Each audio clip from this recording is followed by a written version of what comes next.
Hello friend, আজকে আমাদের বাড়িতে সরস্বতী পুজো, সেই উপলক্ষে আজকে ফ্রাইড রাইস আর আলুর দম হবে। তাই দিয়ে আমাদের আজকে দুপুরের খাওয়া দাওয়া হবে, যেহেতু আজকে নিরামিষ। এই যে আলুর দম রান্না হচ্ছে, যে আলুর দম হচ্ছে, এখন আলু কষানো হচ্ছে।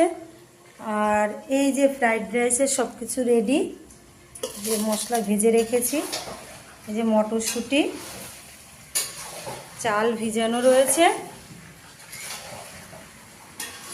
চলছে এখন রান্না।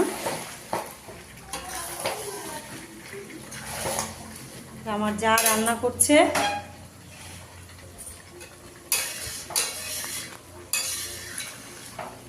কালারটা তো খুব সুন্দর এসছে।